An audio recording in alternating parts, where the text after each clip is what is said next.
Could it be? Could it be? It is out of here! And it's a no-hitter! Unbelievable! Ruiz and Halladay embrace! World champions! It is bedlam at the bank as Bryce Harper has put the Phillies on top! We're talking about the Lions here. Say! Hello and welcome, Specific Jawns podcast listeners. We are back for our weekly iteration. I've been gone for a couple weeks. I apologize for that to our loyal listeners. But this is the Elite Philadelphia Phillies podcast. If you're not aware by now, we're part of Barker Ball Media. Hope that you've liked and subscribed and shared and all that at this point. If you haven't, you still got time. We're going to be available on all possible platforms. Got a couple topics going into, we got our last 2 weeks before opening day. I'm pretty excited. We'll get started with the Jesus Luzardo signing. But first of all, how have you guys been? It's been a few weeks that I've seen you. Pat, I got to see you in LA. That was a real treat. Yeah. Can't imagine wanting to live anywhere else once I've planted my flag there, and you clearly haven't for the past 13 years. I think what upset me the most was seeing that, there are Dodger fans who just like latch on when they feel like it. And honestly, with that weather, I wonder why they even bother doing that. There's so much better things to do every single day in LA. I can't believe how much I like that place. But yeah, thank you for your hospitality. Does everybody miss me? Oh, dude, big time. My son's been asking about you nonstop. No, we had a good time. We did lots of. We went out and got some Korean barbecue. Hung out in Santa Monica. You were late to hang out because you were out smoking cigarettes by the beach. You're the first person to smoke a cigarette in LA in 10 years. I swear to God, I've never. It's a vape city, but you're bringing it back. I was so concerned when I stepped out of the bar. I'm bringing my East Coast dirtball vibes over there, just to see that there was no one smoking. I didn't even see a cigarette butt on the ground outside the bar. I actually Googled, is smoking illegal in California? That's how alarmed I was. But yeah, it was a good time. And Mike, how have you been? I, like you, hopped on an airplane, but to Houston, Texas, to go see our good friends at Team USA play Team Mexico and Team Italy.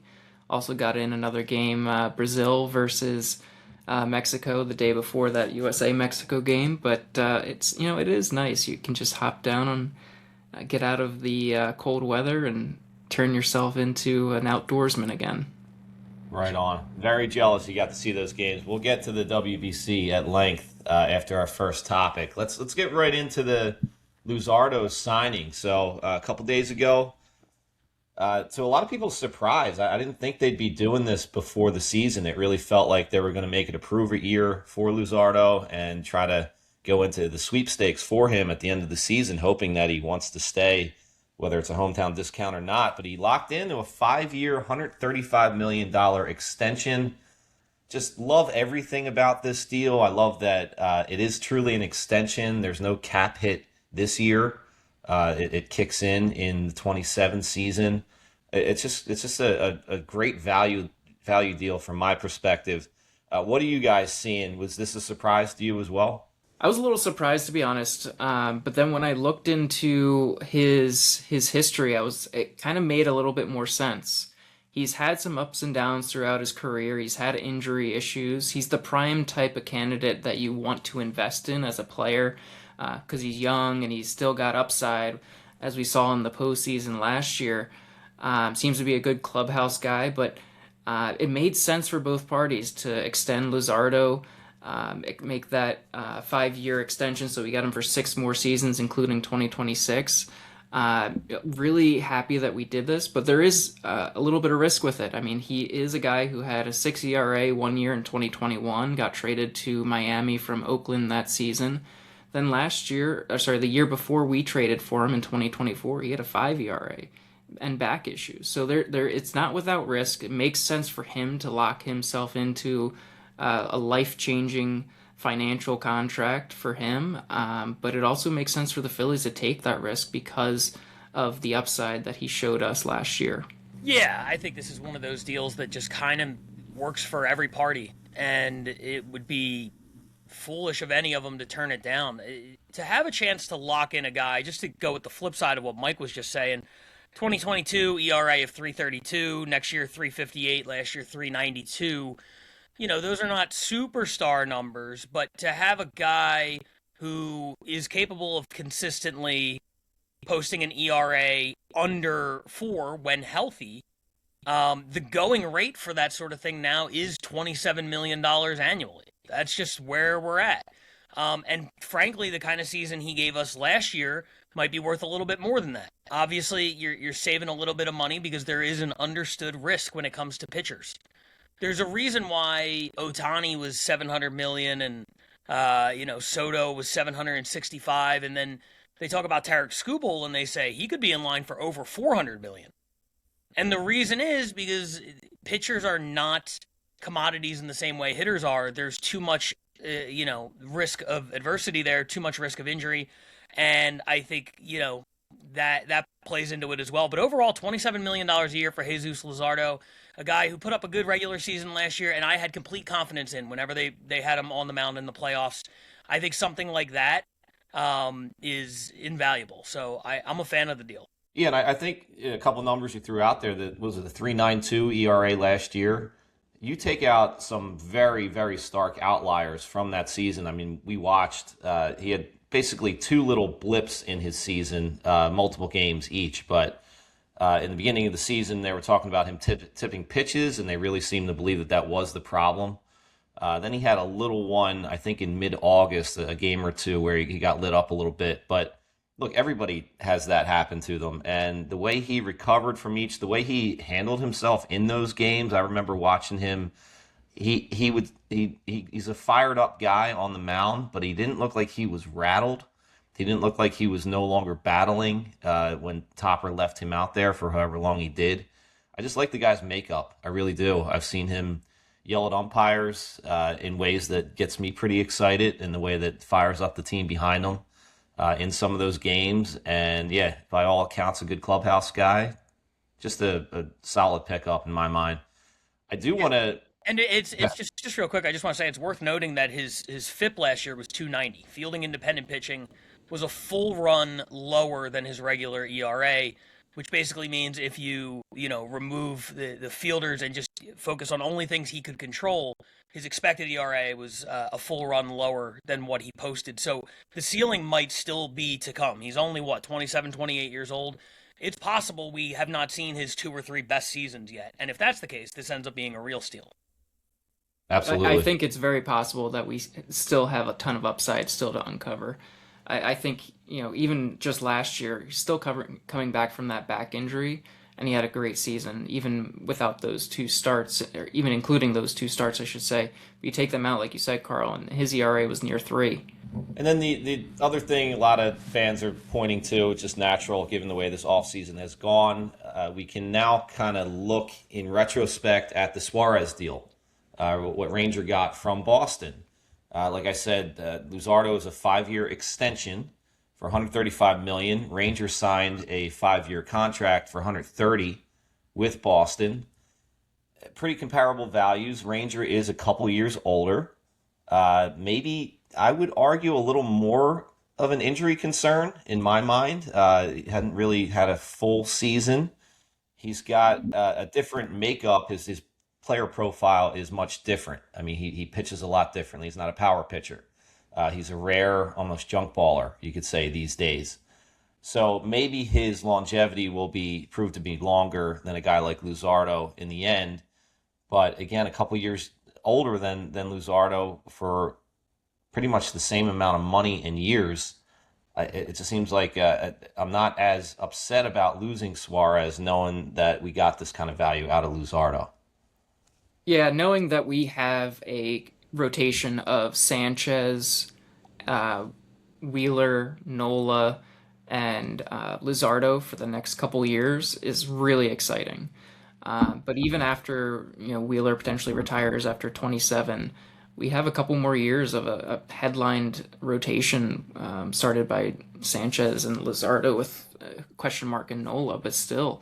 We got a lot of exciting starting pitching for the rest of the decade, really. I do think that they looked at comparing Ranger Suarez and Jesus Luzardo and decided that they wanted to go with the younger arm who pitches with more velocity, who has maybe a little bit. I think they were a little less scared of committing to Luzardo because Ranger went how many seasons where he really could have won a Gold Glove but didn't have the innings pitched where he was even eligible to be on the ballot for that. Like that's all that went into the letting a guy that they've had in the organization for 10 plus years go in favor of a guy they just brought in last year. Yeah, I apologize for looking down while you were talking there, Carl. I was researching on StatHead. I was doing a head-to-head Luzardo versus Suarez comp for the last 5 years because I want to speak on this with as many facts as possible because I have a soft spot in my heart for Ranger Suarez. Ranger Suarez is my guy, the same way Nick Castellanos was your guy. And I think it's because we all met through playing slow pitch softball, man, and that guy is a slow pitch softball player playing Major League Baseball. He fields his position. He throws a lot of junk. He's got a bad back and knees and bad everything, and he has no business being out on the field, and you're constantly worried, he's going to get hurt. But he produces I feel like it's you, me, and Ranger in the Spider-Man meme right now. Keep going. Exactly, but I pulled up the stats just to compare, and I know that Luzardo is younger, and we're projecting for the next 5 years, not looking at the last. But if you look at the last, Suarez has them in WAR. They've started basically the same amount of games. Suarez has started 4 more games. Suarez has a higher WAR, more innings pitched, a better win-loss record, an ERA a full run lower, an ERA plus 26 points higher, and a better walk rate. The only things Luzardo wins on are total strikeouts and strikeout rate. So, I would say based on track record, I would rather have Ranger. However, the reality that we're living in right now is that Ranger is gone. So I'm trying to just judge the Luzardo extension in a vacuum on its own, and I do think it's a good deal. I will always miss my my little pudgy buddy. I think the overall moral to this story is that we at least can now look at Dombo's work in the offseason and with a little more clarity, a little more totality, that he did prioritize building this team around starting pitching. And I will always be a fan of that. That doesn't seem to be the norm like it used to be back in the day. Pitchers are, like you said, a much different commodity these days with the emphasis on max effort, and these contracts for them are the long-term ones are really fewer and farther in between.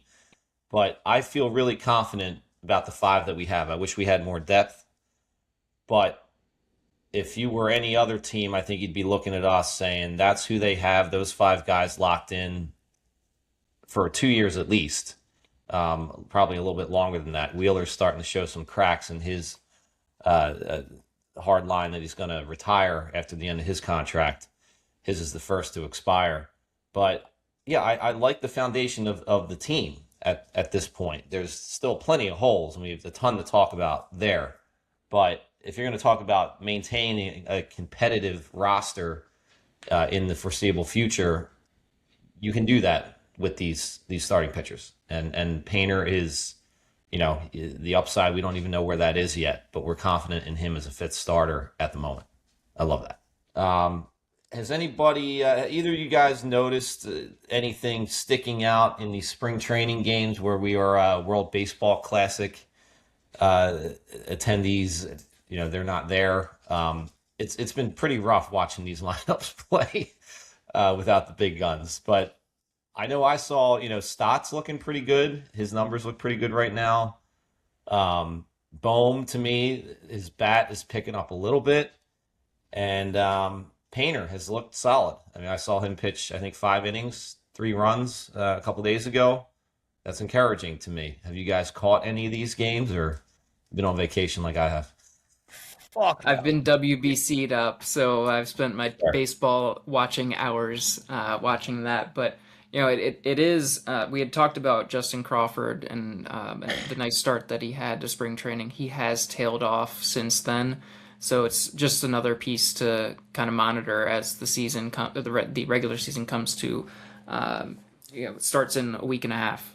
So we just want to make sure that, well, not make sure, but we want to see him end spring training on a high note so that we can get him off to a good start in the regular season.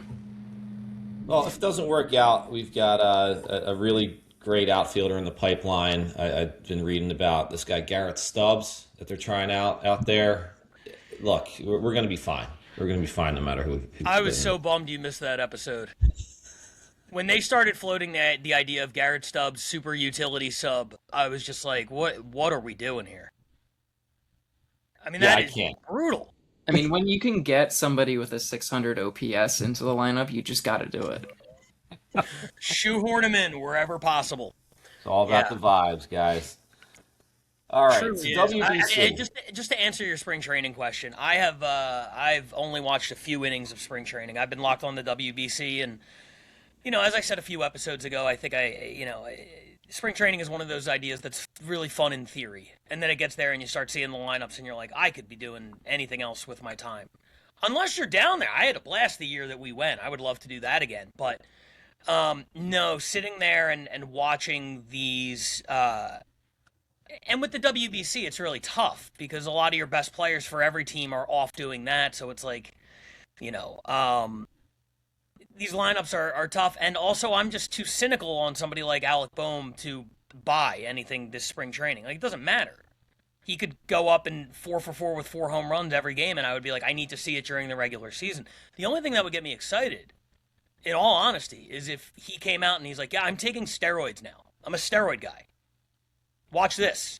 And then he started hitting all the home runs. Then I would be like, whoa, all right, maybe we have something here. But if it's just regular old Alec Boehm hitting some home runs in spring training, to me that feels more like an outlier than anything. Yeah, I kind of treat spring training as like let's look at the prospects and the young guys. I take a little bit more stock into them because they're gunning for a roster spot. I really care, or they really care about those games because they need to make the team. Don't necessarily follow as much of the regulars and seeing how they're doing because we've seen them for how many years? Like Boehm, he's been on the roster 5-6 years now, so we know what we're gonna get. It's just a matter of let's get through spring. Yeah. But by that same token, by your assessment, Pat, of spring training stats and performances. Do you look at guys as in their performance in the WBC as any sort of harbinger of what's to come in the regular season? So I'm going to point to two guys in particular that have stuck out for opposite reasons. Aaron Nola for Team Italia and Bryce Harper for Team USA. Nola has looked pretty damn good. They're playing right now, so I actually don't know. I could be completely wrong. I know I did see an interesting comment by Caleb Cotham right at the beginning of the WBC saying that Nola looks like he's throwing harder, easier, which is that's a good combo given his struggles last year. And what I saw in his performance for Team Italy, it did seem like he had a little more zip to his fastball, a little more crispness to the knuckle curve. And then you got Harper, who is still batting below the Mendoza line, still being batted pretty much in front of Aaron Judge. Plenty of protection there. Do you view either of those things as indicators of what's to come this regular season? I'll say this. First of all, Nola is through 2 shutout innings against Venezuela as we speak, and Italy holds a 2-0 lead. And I just got to say, Italy winning the World Baseball Classic. Including a Dante Nori RBI ground out, by the way. Yeah. Let's go. Another prospect. Them beating the United States in the finals would be the funniest possible outcome. So it's 100% what I'm rooting for. Just like a bunch of Americans who happen to be Italian winning the title by beating America is chef's kiss. That just made me realize I'm hoping for 2 parades in South Philly now. So, man. Here's the thing. Nola has looked great. The reason I take Nola's thing a little bit more seriously than Harper's is because Nola's coming off of an injury. These guys all know how to play baseball. They wouldn't be on this stage if they didn't know how to play baseball. So there's no part of me that's like, wow, if Aaron Nola can figure it out. He figured it out in 2018. It's been a long time, but like he figured it out and he knows how to pitch, and he's coming off a year with terrible health. and he looks really good. And all the reports, like you said about Caleb Cotham, like that's fantastic. So that's the one I put a little more stock into simply for that reason. Harper, the results don't concern me so much. The thing that does concern me is that just in kind of anecdotal viewing, I have seen him strike out swinging on balls out of the zone several times. And we talked a lot on this podcast. Some of them were in the practice episodes before we even started recording, so I don't know how much I've beaten this horse to death. But my entire thing was Harper swung at more pitches outside of the strike zone, or he saw fewer pitches inside the strike zone than any player in baseball last year, and he extended the zone too much, and I said, well, get good protection behind him, and that won't happen. Well, you can't do much better than Aaron Judge.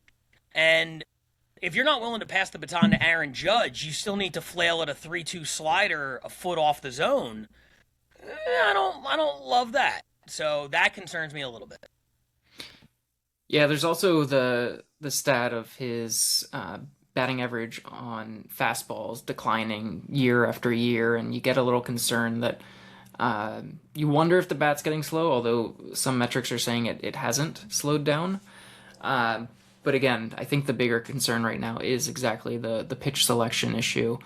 I do also view Nola's success in a different light just because of what he's coming off of last year. The velocity was not anywhere close to what it is even right now, and we're halfway through March, which is a great sign for the regular season. But the World Baseball Classic's been a blast to watch. I was down there in Houston, as I mentioned earlier, first time at the field formerly known as Enron Field, Minute Maid Park, and now known as Daikin Park. I actually was surprised at how much I liked the ballpark. I'm a big sucker for like quirky, unique things in ballparks, and I loved the train. I loved the train tracks. But so like, it was in terms of like retractable roof stadiums, kind of higher than average, I would say. But again, that roof needs to be open for these types of games in March. Yes. It didn't make sense to me. I know it was either a WBC or an MLB decision saying that the roof had to be closed for all of the games, but some of the nights were threatening rain, so it made sense. But like let's play baseball outdoors when we can. Had some great views on some of the big plays in the USA Mexico game. Had a perfect view of Judge throwing out Ortiz at third in that game. Just like a complete rope to third base. Incredible toss from right field. And then the first Witt diving play. That was just an unbelievable piece of fielding. And then the Italy USA game kind of felt surreal. Like, are they really beating us 8-0? Like, it came to be like almost like this is pinch me. Let's press the reset button and start this one over. This isn't actually happening. And then, there wasn't any. Speaking of vibes, like there hasn't been that great vibe in the USA game on the USA roster in their games, and it got to be 8-0, and then Pete Crow Armstrong hit 2 home runs and kind of got some excitement back. But then you got Harper in a situation, didn't come through in the 8th. Judge ended the game in the 9th with a runner on as the tying run, and it wasn't meant to be, and luckily we did advance. But a great trip. Highly recommended if you ever get the chance to go to a World Baseball Classic game. Go do it. What was the ratio of American fans to Mexican or Italian at either game, Mike? Yeah, great question. In the USA game, it was probably 2/3 to 3/4 Mexico fans. Mm-hmm. It wasn't as crazy as the 2017 Dominican Republic USA game that I went to. Like, that was just a whole nother level in terms of their like just general excitement, rowdiness, like just unbridled joy about watching their country play baseball, and in that case beating Team USA. Last night's game, I mean, it looked on TV like it was 90% Dominican fans, and energy-wise, it felt like it was 130% Dominican, negative 30% American fans. Like that place was hot. And that's exactly what it was. Even for the USA Mexico game, it was like every little thing, Mexico fans were just like on it. And US was just like, yeah, we're just happy to be here, having a good time, go Team USA, go red, white, and blue. Um, and it was such a stark contrast from the USA Italy game because if anything, like the large majority of the crowd was USA, but like there were so many people wearing like a USA jersey and a Team Italy hat or vice versa. It was just like just everybody was just like having a good time, having a couple beers and just watching their country play some baseball. Yeah, really made me wish Ireland had a baseball team too, so I could just see a World Baseball Classic game just full of everyone from Delco just beating each other up. Pat, you had a great rant on an Instagram video yesterday that I don't need you to repeat the whole thing. It's impossible to mimic that performance again, but you had some great points about just the vibe of Team USA and what you were almost hoping to see happen in last night's game. Give us a little taste of that. Oh, there's no almost. I was hoping that they would lose. They won. I'm bummed out about it. I would much rather see the Dominican Republic versus Venezuela in the finals. As a comedian, USA versus Italy is funny, so that'll have to suffice. But like, yeah, who the hell wants to see this American team more than they have to? You know what I mean? Like, I just it's just been a real bummer to see how much fun everybody seems to be having, like Mike alluded to, except for Team USA, and really just like the lack of culture in this country. And I thought about it, I'm like, well, they could do a fun thing in the dugout. What about the USA pizza party? And I'm like, well, that's Italian. And it's like, well, they could eat a hot dog. And it's like, well, that's German. Like literally everything we have, except for sex islands and mass murders, we kind of stole from someone else. So it's like, how do we celebrate? Another friend of mine was like, cowboy hats, they could do cowboy hats. And it's like, all right, yeah, they could do something is the point. But it just seemed like all of the big stories around Team USA were just centered in like arrogance, ignorance, lack of joy, lack of ability to read the room. Mark DeRosa alternating between being ignorant of the rules and being arrogant and being like, oh yeah, I knew, whatever. I hate that. Cal Raleigh refusing to shake Randy Arozarena's hand. I hate that. It didn't make any sense. Bringing in the guy from SEAL Team 6 who killed Bin Laden. Like, look, I generally think we could not have that guy speak at any sporting events ever again. You know where that guy would be good to speak? To a group of people who are about to go kill another Bin Laden type of guy. I feel like his expertise might be helpful. In a USA versus Canada pool play baseball, or I guess not pool, but you don't need this guy. And it just feels like that's all we have. That's all we have in this country is like, we know how to shoot people. You want me to bring in a guy who shot someone? He could tell you how he did it. I don't know. I was rooting for the Dominican Republic last night. I will shamelessly admit that. Yeah, I mean, I'll sort of keep running with the culture thing that you're seeing in this Team USA. The literal complexion of the team does not reflect the complexion of the country. Let's be honest. This is a buttoned-up white group. There are 1.5 African Americans on that team.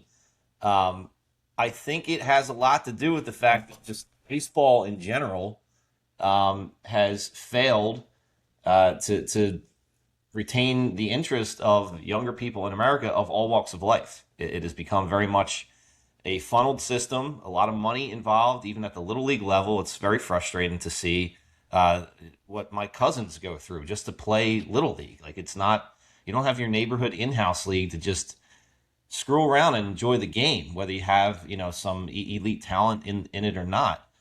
And I think that's what you see. You just see this buttoned up one note group that all have probably come up pretty similarly, just playing baseball, just expecting excellence at this sport without the joy and the fun of it. I think, what we see from the other countries is these guys from all walks of life from other nations who just grew up having fun playing the game and continuing that. And then to be able to represent your country in that becomes this extra level of just unbridled joy, especially when you see the crowds that come out to see you, that go overseas to see you play the game. Yeah, it's just lacking in Team USA, and it's a bummer because this is an American sport. This was America's pastime. It should be a place where we really have the most fun and have so much joy out of showcasing it to the world and inviting the world to come play the game in the showcase that we have every 3 years. I don't want to get too, political, cultural, or anything else in a baseball podcast, but that's what I see. I see a reflection of a lot of the various ills we have right now played out with our baseball team. It's a shame.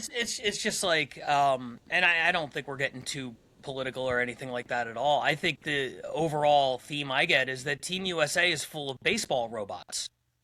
Like Bobby Witt, Gunnar Henderson, like all of these guys, they're fantastic players. They're great players, but they all feel like they were built in a lab to attend Vanderbilt. I know they didn't actually all go to Vanderbilt, but you understand what I'm saying. And go in the first round and be blue chip prospects. And you compare that to other countries where it's like some of these players grew up with $0 in their pocket playing, on the rice fields or whatever. It's really hard to not root for the underdog who is enjoying themselves over, like, Team America carries themselves like a bunch of, like, Disney villains. Honestly, they're all like the dickhead prince that, like, the girl realizes that, she should leave for the other guy. And it's exhausting to watch. Yeah, couldn't agree more. And to speak to your point real quick, because I know I haven't heard about the RBI program in a while. But when I was, 20 years ago, I feel like, and Ryan Howard and Jimmy Rollins were kind of like spearheading the Philly chapter of it, reviving baseball in the inner cities. And, I know some people will say, well, what's the difference? Who cares? Like, baseball is at a really good level, and, the players are great. Who cares what color they are? I get that. I understand. But, like, if you were putting together an all-time Team USA roster, it would be riddled with guys who are African American. Bob Gibson, Eddie Murray, Joe Morgan, Barry Bonds, Ken Griffey Jr., Hank Aaron. Hank Aaron. Yeah, I mean, they're Ernie Banks. There's tons of them all over the place. So to now get to this position where it's like, it's Byron Buxton and half of Aaron Judge is, I don't know, it's not great. Yeah, and I do, look, you always are sort of married to the era that you grew up in. 80s baseball and early 90s baseball, I feel were the peak of the sport. And if you look at the makeup demographically of the league, there were never more African Americans in the league. That was a little bit before the real infusion of Dominicans, especially, and Venezuelans that we have today. But just to have missed out on that, to had a chance to bridge that, African Americans, Hispanics, now we got Japanese coming over and just being awesome in this league, adding a whole other texture to the game that's just so exciting. It's such a missed opportunity. That's just the way I look at it. Yeah, and that's honestly, you see how the sport has grown worldwide, and that's where you get really excited for something like the 2028 Olympics, and you just gotta hope that they're gonna put the major league players in the Olympics in 2 years, because that's really, for better or for worse, that's something, one of our own said, Bryce Harper. He's like, WBC isn't the Olympics. Like, WBC is great. It's a great event. There is something different about playing and saying you got to play in the Olympics. Yeah, and Manfred hasn't, I know that's going to be probably part of the CBA agreement, right? That's going to be something they negotiate or decide on. Yeah. I think that would be a huge missed opportunity if both sides didn't realize that, in 2028, when you're probably going to have some pissed off fans because there's probably going to be a labor stoppage of some kind, revitalizing the fan base worldwide in 2028 in the Olympics would be a good way to get out of that. Much better than just letting guys stick every needle they can in their arm and have a home run race right after a strike, because we've already seen that play out. All of that talk about, potential lockout in 2027 and losing the season, the World Baseball Classic or even the Olympics, that would have been an incredible time. And if we had that in 2027, no regular season to worry about. Everybody knows that they just got to go all out for the World Baseball Classic. and it would have been every single player would have been there, and it I'll would have tell you, been every there's, country's there's best. still time. There's still time to put that together. Why not? Like I know MLB has a lot of sway over the WBC, but man, what would stop that? Maybe that's our big venture, guys. That's what we're going to put together in 2027. An off-year World Baseball Classic. I love it. Last night's game. Let's talk a little bit about that. The one point that I took from it was that last pitch. I have been very back and forth on my feelings about the ABS system. I'm a guy who tends to be quite dyed-in-the-wool, traditionalist baseball guy. I don't like taking things out of human hands. Not because I think umpires are so good at their jobs. They are, but they can piss me off as much as anybody on a given pitch. But I loathe the idea of, players bickering with umpires, managers bickering with umpires, being taken out of the game. That's a texture that I've always enjoyed. I love an ejection. That's fun to me. That you might see that in a given game is part of the excitement. But that pitch yesterday that ended that Team USA Dominican game, 2-1, 2 outs, ninth inning, 2 were on. And the top of the lineup coming up, you had Tatis Jr. Due up on deck. He had some redeeming of himself to do in that game, a couple blunders on the base pads, and a pitch that was probably 3-4 inches below the zone. Gets called strike 3, and that's the end of it. I think that alone sold me, all right, we need some ABS. How about you guys? Yeah, it reminded me of the Eric Gregg game in 1997. I mean, it was so far off. Yeah. Below the zone compared to how Livan Hernandez benefited from, let's just say, several terrible calls in that game. But ABS is here very, very soon. In a week and a half, we get it in the regular season, and I could not be more happy that we get something to fix the situations when there's an injustice. Instant replay has done that in countless cases on the bases, plays at the plate, but balls and strikes were never permitted to go that route. And ABS is just the perfect addition to making sure that we put the right team in who's winning the game. Yeah, I mean, come on. It's inarguably a better system. The goal should be to get the calls right as often as possible. And I actually think that is the most valid anti-ABS argument I've heard. You like when people yell at each other, and you're afraid that that's going to go away. I felt that with instant replay. But I feel like the public goes on these pendulums where, Armando Galarraga gets fucked out of a perfect game, and they're like, we need instant replay. And then the first time an instant replay and instant replay, by the way, seems like it's still a very flawed system. Sometimes it takes way too long, and you see 8 angles that all say the same thing, and then they go the other way. So people hate it. I remember when the pitch clock came out. People were like, "Oh, what if a game ends up? Imagine World Series Game 7 ends on a pitch clock violation." It's like, yeah, the guy should have thrown the ball. These are rules, and they're not insane rules. And to all the people who would be like, "What happens if a game ends on an ABS call?" It's like, well, we saw what happened last night. The game ended because there was no ABS. And I would have much rather had a system where, sure, it would have been awkward if Team USA stormed out on the field and then they were like, we got to review it. And then they went back and then they're like, turns out it was a ball. But I don't think any U.S. fan could have been angry because it was 4 inches off the plate. You know what I mean? If anything, these catchers, the one thing I've learned from watching ABS, these catchers understand the strike zone so well. They know exactly when to challenge. I guarantee you Will Smith knew last night that wasn't a strike. And if ABS was there, I don't know that he would have gone and celebrated the way he did. I think he would have just looked up at Perdomo and been like, go ahead, challenge it. Let's go. But the bottom line is you got to get as much of this shit right as possible. For any mild inconvenience that comes from the annoyance of having to wait 10 seconds for the call, that is completely offset by getting it right and giving the correct call to the correct team in a situation like that. And yeah, I don't want to see this stuff all game, but you only get 2 challenges per game. Now, if you get them right, you get to keep going. But I think teams are going to tell their players, like, hey, top of the second, don't be tapping your head. We can't risk that. So it's not going to slow the game down much, and it would have prevented a tough ending to a great game last night.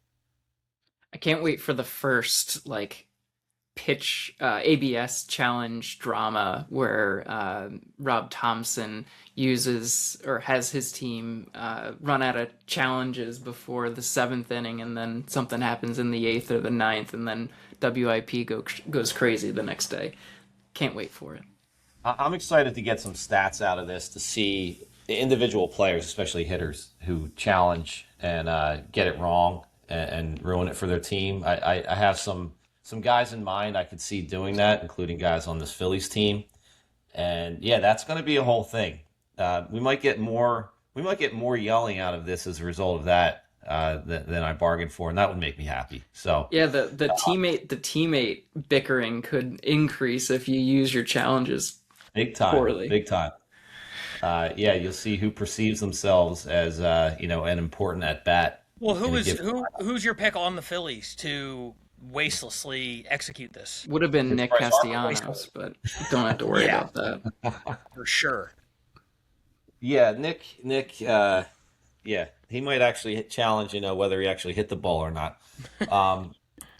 No, I see Harper. I hate that I'm always down on him on these podcasts, but he just strikes me as a guy. Even the game a couple nights ago, the semifinal or whatever game was before the Dominican game, he argued a pitch that was maybe a half an inch above the zone, but that he shouldn't have taken. Yeah. And and he's got Aaron Judge behind him. He's just got that makeup. If he weren't on my team, I would absolutely hate Bryce Harper. But he just strikes me as a guy who will stretch his own rope for challenging balls and strikes more than any other teammate will, for better or worse. I agree with that. Yeah. And I do think we are going to see a lot of playoff games end with that awkward situation that you mentioned, Pat. If we did, if Perdomo had been able to challenge and Team USA would have been celebrating and then had to be called back to pitch again, you're going to be in a spot. It just seems logically you're going to have several games that end with a challenge in your pocket. And if it's your elimination strike, you're going to challenge that. You're going to kind of mute that celebration. Yeah, you're gonna see that in the regular season too. You're gonna see if there's a challenge left and you go down, called third strike to end the game, tap the helmet and give it a shot, even if it's definitely right down the middle. Yeah, and hasn't that already happened with regular replay? I seem to remember the Phillies playoff game against the Braves, where Harper got caught going first to third, and then Harris made the catch, and then they doubled him off at first. The Braves all came out and celebrated, but I think the Phillies challenged that anyway. And it's they didn't win, but this has happened. It will happen again. It's not that big of a deal. Phillies won a game on a catcher's interference that got challenged.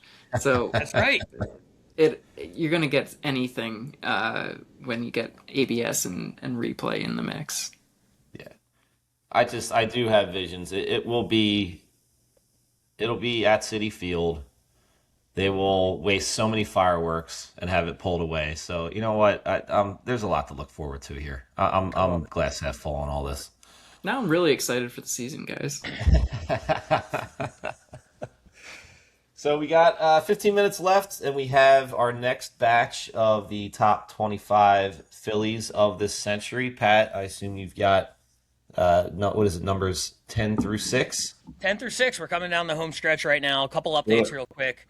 Aaron Nola has surrendered a solo homer to Eugenio Suarez. Venezuela has cut the lead to 2-1 in the 4th inning. Of course, we will continue to bring you breaking news from that, so by the time you listen to this and you already saw the game last night, that will come in handy. We get back to our top 25 list, and Carl, I'm not sure if you're aware, but your absence the last couple weeks has sparked a lot of debate internally amongst the Jawns, and the consensus seems to be that you are ducking the smoke, as the kids say. You want nothing to do with having to explain your frankly asinine picks. And No, you had go ahead.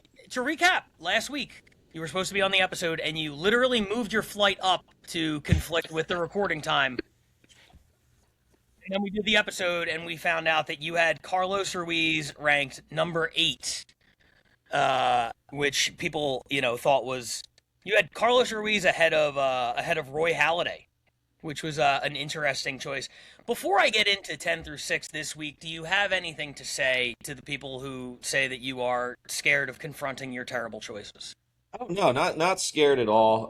Happy to let the rabble talk about me in my absence. I'm just proud to be the only guy who goes punk rock with his top 25 rankings. And you guys are such. You guys are the Team USA of top 25 rankings, and I'm here bringing Dominican energy to mine. And yeah, bring it.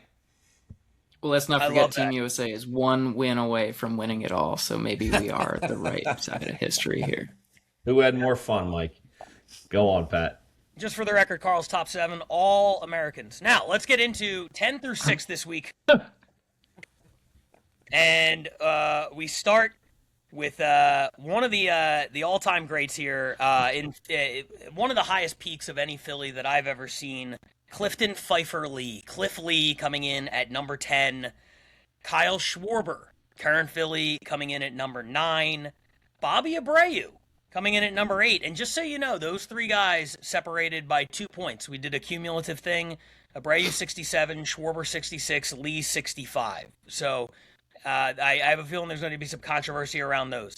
Lee 10, Schwarber 9, Abreu 8, Roy Halladay at 7, and Zach Wheeler at 6. Zach Wheeler comes in ahead of Roy Halladay, which I don't think is wrong, but it still somehow surprised me. Carl, why don't you start us off? What thoughts do you have on this? What's the first one that jumps out at you, and where do you want to get us started with? The first one that jumps out, I think, is Kyle Schwarber. He was, number 8, you said? Number 9. Number 9. I had him at 7, and actually looking back at my rankings, I'm a little surprised I had him that high. Yeah, he's definitely... It just feels like it's hard to rank this guy who hasn't... I'm so biased towards the 08 run. It's like if you haven't won the whole thing, I start to just be like, oh, top 10 of the century. But, the Phillies have only really had 2 decent eras of playoff teams. Individually, though, you look at Schwarber and what he's done with the Philadelphia Phillies, nothing but overperform his contract. Monumental moments, numbers that, might stand for a long time, Phillies records. But he is a DH. So there are always going to be things that stick in my craw about having a DH in a top 10 of anything. So yeah, I seesaw back and forth, but I did have him at 7. That's all I got to say. So I had this exact 10, 9, 8, 7, and 6, so I can't complain about this list today. I'll go with the bats first, because I really debated the Bobby Abreu and Kyle Schwarber bit. Schwarber just, knocking it out of the park, literally. I mean, 4 years he's at 187 home runs. Which is... What boggles my mind more is that he has 66 more home runs as a Philly than he did in Chicago, and he spent more time in Chicago. He's an incredible clubhouse guy. He has 2 All-Star appearances, second place MVP, a Silver Slugger. Probably our best offensive free agent signing of the century. At 4 years, $79 million. We'll see how the new deal turns out, but definitely happy to have him back.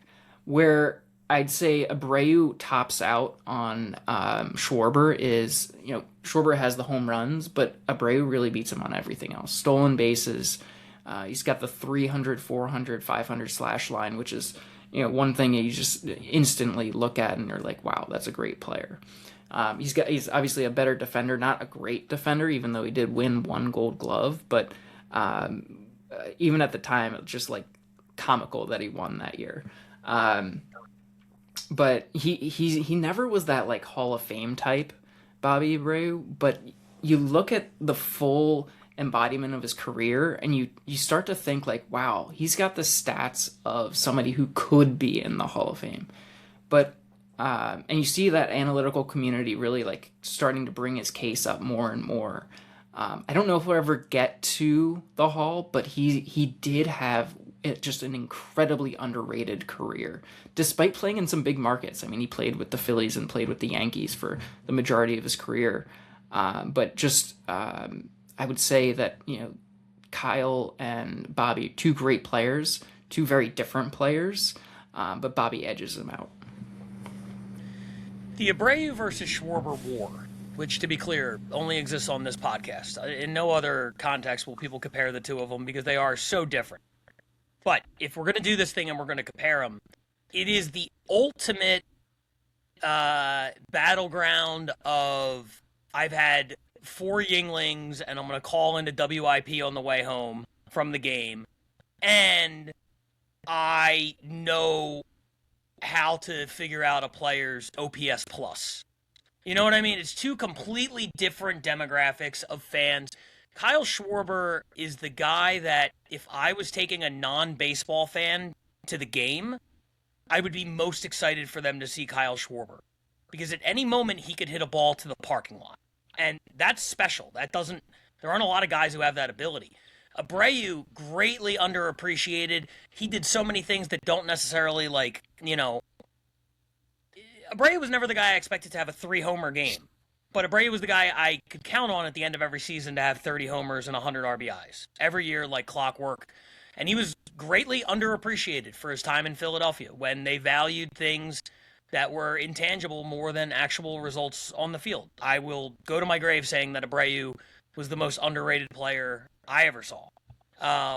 But that being said, boy, do I enjoy watching Schwarber way more than pretty much anybody. So I get it. I just think it's, when I was growing up, my mom used to say, well, that's why they make chocolate and vanilla. Some people like one and, some people like the other. And that is, applicable here. Whatever you're into is what you're into. And it's kind of cool that they were only separated by 1 point because I think you could make a really strong argument for either one over the other one.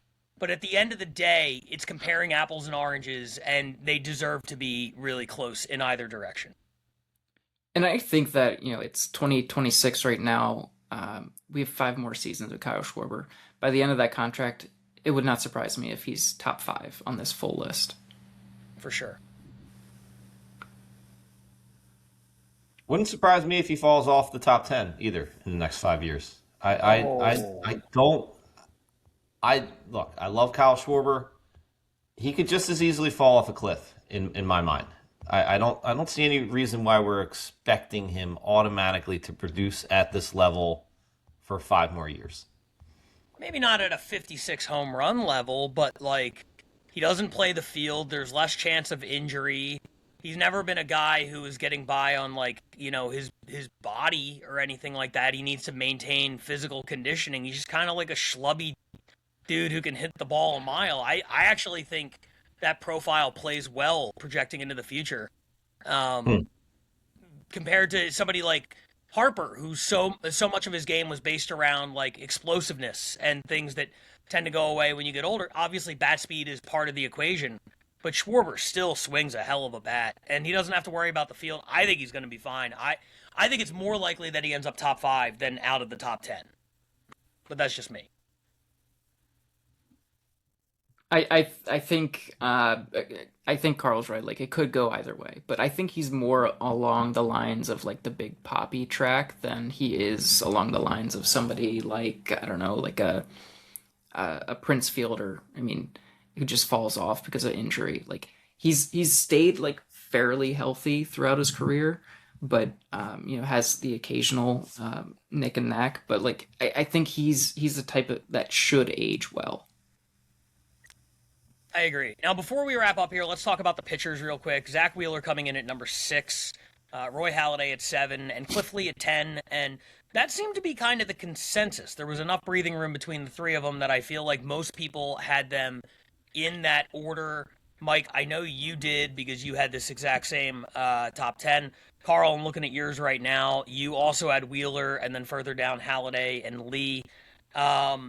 So I guess there's not a lot to argue here, but just give me kind of your thought process on how you landed in that order for those three particular guys.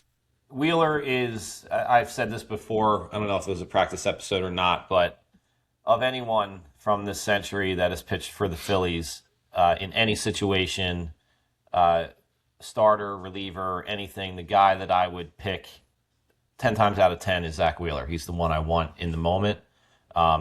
Even I know that Halladay's peak year especially, that's just kind of impossible to top, but I have to take the totality in consideration. In terms of Doc and Cliff Lee, I mean, Cliff Lee was sort of overshadowed in his best years by Doc or somebody else.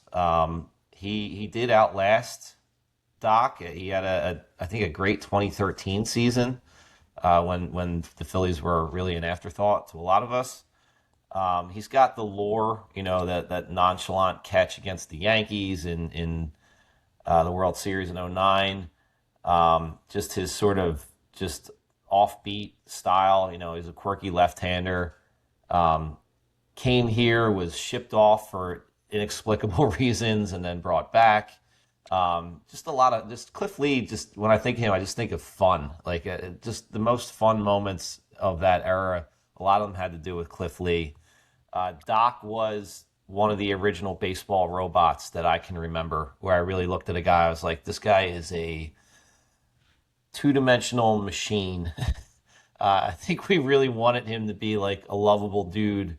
He didn't have much to say, beyond the usual platitudes. But my God, he was unstoppable at his greatest. So got to put him ahead of Lee just for that 2010 season especially. But ranking those three together, yeah, I got to go Wheeler, Halladay, and then Lee. Nothing says fun like nonchalantly catching a pop-up in the World Series in 2009. No, but like his postseason in 2009, Cliff Lee's was just so incredible, and just like how could there have been a better start to somebody's career than just going on a magical postseason run like he did? He had a 1.5 ERA in 5 starts, went 4-0, 2 complete games. Like you just don't see that very often anymore. In Cliff Lee's case, like you're right, he got overshadowed once Halladay got here, and he came back after signing in free agency. By the way, the mystery team, let's not forget that that was like the early days of Twitter when like you got the beat writers writing about, there's a mystery team on Cliff Lee, and then turns out it was the Phillies. Like that was peak Twitter. But when we had the 4 aces, him and Halladay together, Halladay got all the headlines after that. It was Halladay was coming off his Cy Young, which is why I did end up having Halladay higher than Lee, even though Halladay's like stats in totality are a little bit worse. He had a higher peak because of the Cy Young in 2010 and the no-hitter in the playoffs and the perfect game as well.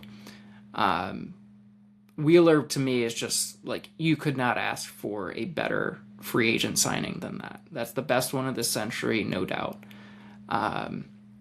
He beats out Lee and Halladay on longevity. He beats Lee on accolades, and Roy does get this one Cy Young over him, but in 6 seasons with us, he's finished top 12 in Cy Young 5 times.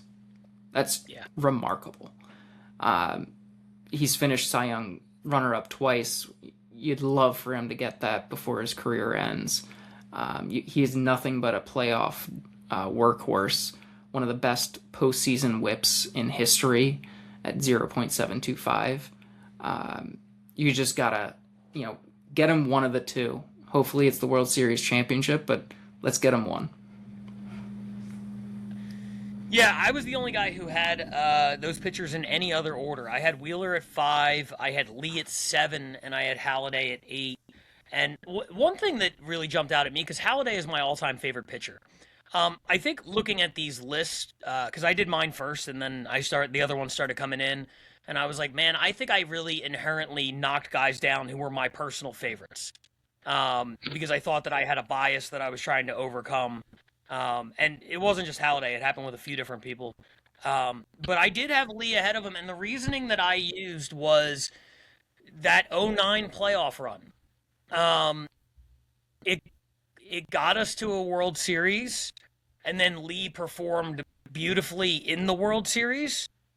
Halliday, certainly through no fault of his own, we were unable to reach the World Series again with Halliday. I mean, he was going out there and doing everything that he could. But I think that pushed Lee over the top a little bit more. He was here before Halliday. He left after Halliday. The body of work was maybe a little bit bigger. The Halliday 2.5 years was just out of this world. It was unbelievable, but it was kind of a shooting star in that, he was done by 2013, like out of the sport, like shoulder is destroyed, can't pitch anymore. God, was it fun to watch, but I feel like you just got I feel like you got more longevity out of Lee, and I feel like even those peaks where you look at Halliday and you're like, well, nobody's peak was as high. I feel like Lee's peak was pretty damn high with the Phillies. Maybe not quite at Halliday, but not very far below. And especially in the postseason, he didn't have those. He didn't have 2 no-hitters. He didn't have a perfect game. He didn't even finish really higher than third in Cy Young voting, which he did in 2011, and that was the same season that Roy finished number 2. So like even in his best year, Roy was a little bit better. Yeah, you're not wrong. I think it's really just that '09 kind of World Series run that pushed him over the edge a little bit for me. But like I say, inherent, like I was worried about an inherent bias, and I think countering that. Halliday is my all-time favorite Phillies pitcher. That being said, I feel like Wheeler has clearly surpassed both of those guys at this point, which really just speaks volumes about the kind of career he's had as a Philly. When you look at names like Roy Halladay and Cliff Lee, and we could sit here in consensus and be like, yeah, Wheeler has passed those guys. Boy, that's a hell of a thing to say about a guy. And it doesn't hurt that we took him from the Mets.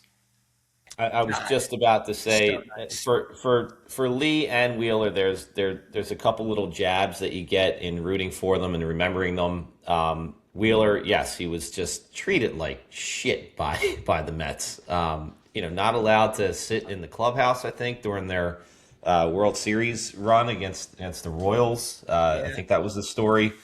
He hates the New York Mets, so I love him, but just by default. And then there was the other thing with Lee. I think it was when we emerged as the mystery team during his free agent courtship. He made a few comments about, because everyone assumed, especially in Yankee land, that he was going to be a New York Yankee in that free agent offseason. And he came out and said, I don't really like it there, but I really like Philadelphia. A lot of players have come out and said they don't want to play in New York, but none of them have ever said, I want to play in Philadelphia instead. Right. And he was definitely the first, and certainly the first for baseball. So I always remember that's our guy. Anytime he can stick it to the people up the turnpike like that, I'll take it. So those are 2 of my favorite things about those 2 guys. So that is 10 through 6. Next week we finish off the list. I think most people watching this, if you've been paying attention, you could probably guess who the 5 players are, but in what order, we'll find out then. Right on. Probably a jam-packed episode next week. It's our last one before opening day, which is next Thursday. I will be there. Can't wait. Just plenty to be excited about. We got the WBC final in between then. Some real good baseball stuff to look ahead at. And I look forward to seeing you all next week. Thank you for listening. Like, subscribe, and share. Again, it's Barker Ball Media. We are the Specific Jawns Phillies podcast. Hope to see you next week. Go Phils.